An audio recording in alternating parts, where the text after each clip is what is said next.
Bienvenidos a nuestro canal Inmersión Literaria. Hoy nos adentramos en un fenómeno que fue 50 sombras de Grey. 50 sombras de Grey. Vamos a bucear en el contexto histórico y biográfico de su autora A.L. James Sí. para entender cómo esta obra llegó a tener tanta repercusión. Interesante. Exacto. Empecemos por la autora. Sabemos que A.L. James es el seudónimo de Erica Lonar, nacida en Londres en 1963. Antes de convertirse en la autora que todos conocemos, trabajó en la industria televisiva. Interesante. Y ese detalle, aunque parezca menor, podía ser una clave para entender el estilo narrativo de 50 sombras. Puede ser. La novela tiene una fuerte carga visual, casi cinematográfica, Sí, que seguramente se nutre de su experiencia previa. claro. Es como si James concibiera las escenas con la mente de alguien acostumbrado a la imagen en movimiento. Totalmente. Y hablando de imágenes, 50 sombras nació como fanfiction de la saga Crepúsculo, No, ¿en serio? bajo el título Master of the Universe, Wow. publicado en foros online con el seudónimo Snow Queen's Ice Dragon. Increíble. ¿Cómo una historia con orígenes tan humildes llegó a conquistar al mundo? Es la magia, ¿no? De un fanfiction a un fenómeno editorial que vendió millones de ejemplares, fue traducido a innumerables idiomas. Sí. Y llevado al cine, creo que una de las claves del éxito radica en que la novela llegó en el momento justo. A principios de la década del 2010. Exacto. A principios de la década de 2010, la conversación sobre la sexualidad femenina estaba cambiando. Se buscaba una narrativa más explícita, Bien. menos romántica. Ah, Y 50 sombras, con todas sus imperfecciones, vino a llenar ese vacío. es cierto. Y aunque la crítica especializada no siempre fue amable con la novela, el público la abrazó con fervor. Así es. ¿A qué se debe esta disparidad entre la recepción crítica y popular? Pienso que la crítica en muchos casos se centró demasiado en el estilo y la construcción de la novela, que sí pueden ser criticables, pero el público conectó con la historia a un nivel emocional, se identificó con los deseos y miedos de Anastasia y se sintió atraído por la figura de Christian Grey, ese hombre poderoso y enigmático que a pesar de sus sombras despierta una fascinación innegable. Hablemos de Anastasia, la protagonista. Se nos presenta como una estudiante de literatura bastante normal, incluso un poco torpe, Sí. que contrasta fuertemente con el mundo de lujo y sofisticación al que la introduce Christian. Es interesante cómo James juega con ese contraste Anastasia con su estilo sencillo y sus inseguridades. Es un personaje con el que muchas lectoras se pueden identificar. No es la típica heroína perfecta, sino una mujer real, con dudas y miedos que se ve envuelta en una situación que la supera. Y en ese punto entra en escena Christian Grey, un joven empresario exitoso, enigmático y con un pasado oscuro. Su encuentro con Anastasia durante una entrevista para la revista de la universidad marca el inicio de una relación poco convencional. Esa entrevista es clave para entender la dinámica que se establecerá entre ellos. Christian, desde su posición de poder, se muestra distante y controlador, mientras que Anastasia, a pesar de su incomodidad, se siente irresistiblemente atraída por él. ¿Recuerdas la escena en la imponente oficina de Christian? Anastasia, nerviosa, tropieza con sus palabras, incluso llega a hacerle una pregunta bastante incómoda sobre su sexualidad. Y Christian, en lugar de molestarse, parece intrigado por su torpeza. Hay un momento crucial en el que Anastasia lo llama por su nombre Christian, y él reacciona con una mezcla de sorpresa y molestia. Interesante. Es como si esa familiaridad, esa ruptura del protocolo despertara algo en él. Claro. Totalmente. Y antes de despedirse, Christian le lanza esa frase que queda resonando en el aire. Hasta la próxima, señorita Steele. No es una amenaza, pero sí una promesa de que la volverá a ver. Y ese reencuentro no tarda en llegar. El destino o tal vez la curiosidad de Christian los vuelve a juntar en la ferretería donde Anastasia trabaja. Allí él compra bridas, cinta adhesiva y cuerda objetos que anticipan el tipo de relación que le propondrá más adelante. Una relación basada en el BDSM, un tema que 50 sombras puso sobre la mesa, generando tanto fascinación como controversia. Sin duda.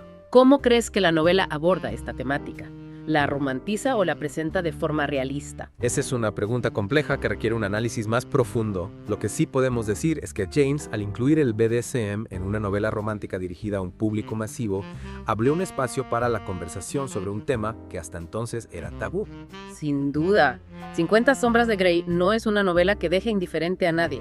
En la próxima parte de nuestro Deep Dive nos adentraremos en la dinámica de la relación entre Anastasia y Christian, analizando los límites, los miedos y las consecuencias de su peculiar acuerdo. Retomamos nuestra inmersión en 50 sombras de Grey, y ahora que ya conocemos un poco mejor el contexto Sí. en el que surge la novela, Ajá. podemos adentrarnos en el corazón de la trama, Exacto. la relación entre Anastasia y Christian.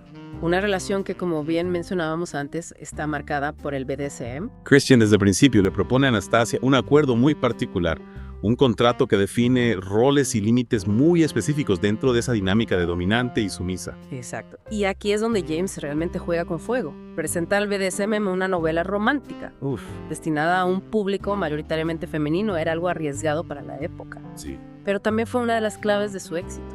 50 sombras abrió la puerta a una conversación sobre la sexualidad femenina que hasta ese momento se mantenía en un ámbito más bien privado. Es cierto. La novela popularizó términos como dominante y sumisa, los sacó del nicho y los puso en boca de todos. ¿Pero cómo lo hizo? ¿Simplemente los expuso o también los exploró en profundidad? Creo que James logra un equilibrio interesante. Por un lado, no rehúye la descripción explícita de las prácticas BDSM, incluso hay escenas bastante detalladas en el famoso cuarto rojo del dolor que Christian le muestra a Anastasia. ¡Oh, sí! Pero por otro lado, también se adentra en la psicología de los personajes, en las motivaciones que los llevan a explorar este tipo de relación. Y ahí es donde entra en juego el pasado de Christian, ¿verdad? Es una infancia marcada por el abandono y el maltrato, su introducción al BDSM a través de una mujer mayor, Elena, la señora Robinson. Todos esos elementos configuran su personalidad y explican en parte su necesidad de control. Precisamente Christian no es solo un hombre rico y atractivo, es un personaje complejo torturado por sus propios demonios. Claro. Y eso paradójicamente lo hace aún más atractivo para muchas lectoras. Es el clásico chico malo con un trasfondo trágico que necesita ser salvado por el amor de una buena chica. Un cliché romántico que a pesar de ser bastante antiguo sigue funcionando.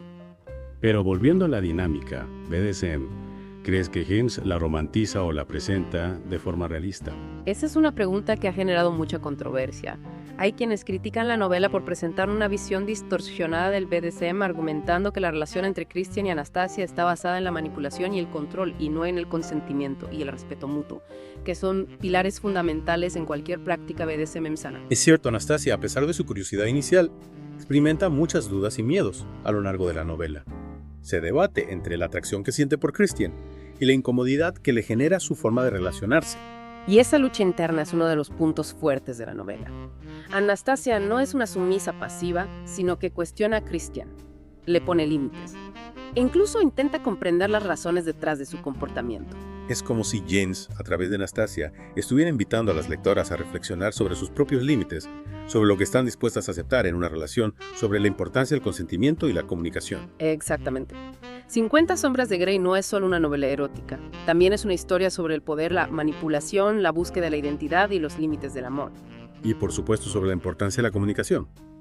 Recordemos la escena en la que Christian lleva a Anastasia a volar en avioneta. ¿Así? En ese momento, en medio de la adrenalina del vuelo, él se abre un poco, le confiesa algunos de sus miedos y Anastasia empieza a verlo con otros ojos. Es un punto de inflexión en la novela. Hasta ese momento, Christian se había mostrado como un hombre frío y controlador, pero en ese viaje, Anastasia vislumbra su vulnerabilidad, su lado humano. Y a partir de ahí la relación empieza a cambiar. Se vuelve un poco más equilibrada, aunque las tensiones y los conflictos no desaparecen. Claro, 50 sombras de Grey no es un cuento de hadas. Es una historia realista en la que los personajes tienen que enfrentarse a sus propios demonios, a sus miedos e inseguridades para poder construir una relación sana y duradera. Y esa búsqueda de equilibrio, de esa tensión entre el deseo y el miedo se mantiene hasta el final de la novela, dejando al lector con la intriga de si Anastasia finalmente firmará el contrato o no. Pero esa es una historia que analizaremos en la próxima parte de nuestro Deep Dive. Y llegamos a la parte final de nuestra inmersión en 50 sombras de Grey. El momento de la verdad. Creo que es el momento de hablar del elefante en la habitación. Totalmente. ¿Anastasia firma o no firma el contrato? Esa es la pregunta que nos tiene en vilo desde que Christian le propone ese acuerdo, ¿verdad? Claro, y es que el contrato no es solo un documento legal, No. es un símbolo de la relación que él quiere establecer con Anastasia. Una relación basada en el control y la sumisión. Representa la culminación de todo lo que hemos estado analizando. El pasado de Christian, sus necesidades, sus miedos y también la lucha interna de Anastasia. Sus deseos, sus dudas. Su búsqueda de identidad. Y creo que es precisamente esa lucha interna lo que hace que el final de la novela sea tan potente. Anastasia no es una víctima pasiva, no se deja arrastrar ciegamente por la figura de Christian. Ella lo desafía, le pone límites y en última instancia toma una decisión consciente sobre su propio futuro. Exacto. Y esa decisión, firmar o no firmar, es una metáfora de las decisiones que tomamos todos en nuestras vidas, en nuestras relaciones. ¿Hasta dónde estamos dispuestos a ceder? ¿Cuáles son nuestros límites? ¿Qué estamos dispuestos a sacrificar por amor? Preguntas complejas sin respuestas fáciles. No. Y creo que James, al dejar el final abierto, nos invita a reflexionar sobre ellas, a cuestionarnos nuestras propias elecciones, a no juzgar a Anastasia por la suya. Totalmente. 50 sombras de Grey no pretende dar respuestas, sino abrir un debate. Y vaya que lo ha logrado. Lo ha logrado con creces. La novela ha generado conversaciones sobre la sexualidad, las relaciones de poder, los límites del amor, temas que antes se trataban con más recato. Sí. Y aunque la crítica ha sido bastante dura con la novela, tachándola de superficial, mal escrita, incluso peligrosa, Sí.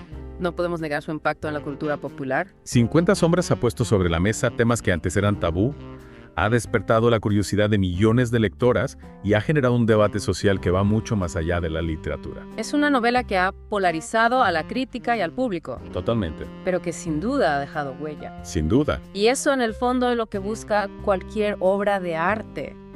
Generar una reacción, provocar una emoción, dejar al espectador pensando... Y así llegamos al final de nuestra inversión en el complejo y fascinante mundo de 50 sombras de Grey.